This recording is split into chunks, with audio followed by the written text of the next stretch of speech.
అందరికీ నమస్కారం అండి. విశ్వవేత్త సుభాష్ పత్రిజీ గారికి, స్వర్ణమాల అమ్మగారికి నా హృదయపూర్వకంగా వారి పాదాలకి శతకోటి నమస్కారములు. మరి ఒక శుభవార్త మీ వద్దకు వచ్చాను. ఎన్ఎంసి ఛానల్ వారు మరి ఒక శుభవార్త చెప్పబోతున్నారు. ఆ శుభవార్త ఏంటంటే, ఈ నెల 18వ తారీఖున మనకి కోనసీమ జిల్లాలో ద్రాక్షారామం అసనబాద గ్రామంలో మనకి 18వ తారీఖున మధ్యాహ్నం 2 గంటల నుంచి 5 గంటల వరకు మరి అక్కడ ధ్యాన కేంద్రం మనకి ప్రారంభం అవుతుంది. ఆ రోజున మనకి అది ప్రారంభించే వారు సుబ్రహ్మణ్య గుప్తా గారు, అన్నపూర్ణ గారు. శ్రీరామ ధ్యాన కేంద్రం ఓపెన్ అవుతుంది.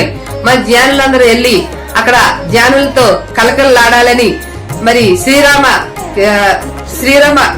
పెరిమెట్టు కలకలలాడాలని మేము కోరుకుంటున్నాము. అందరూ రావాలని, ఆ రోజున మరింత అక్కడ శక్తివంతంగా మనం శక్తినివ్వాలి. ధ్యానం చేసుకుని మనం శక్తివంతంగా రావాలని కోరుకుంటున్నాం.